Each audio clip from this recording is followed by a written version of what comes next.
எனவே திருமலை புத்தர் சிலை விவகாரம் குறித்து ஜனாதிபதியினால் இந்த சந்திப்பின் போது என்னென்ன விடயங்கள் பேசப்பட்டிருக்கின்றன என்பதை பற்றி நாங்கள் அவதானிக்கலாம். அந்த வகையில் புத்தர் சிலை அகற்றப்படுவதற்கு முன்பதாக அங்கு அந்த புத்தர் சிலை நிறுவப்பட்ட போது அதற்கு சுமார் 40 போலீசார் பாதுகாப்பு வழங்கியதாகவும் இப்போது இந்த விவகாரத்தை தெற்கில் பலர் இனவாத அடிப்படையில் கையாள முயல்வதாகவும் ஜனாதிபதி இங்கே சுட்டிக்காட்டியிருக்கிறார்.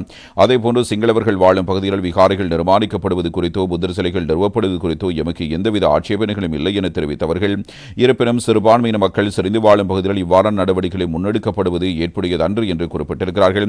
குறிப்பாக குச்சவெளியில் 38 விகாரைகள் இராணுவத்தினரால் நிர்மாணிக்கப்படல், அதனத்தில் திரியாயில் 2 விகாரைகள் நிர்மாணிக்கப்படல் என்பன உள்ளடங்களாக இத்தகைய நடவடிக்கைகளுக்கான உதாரணங்களையும் தமிழரசுக் கட்சியின் பிரதிகள் முன்வைத்திருக்கிறார்கள்.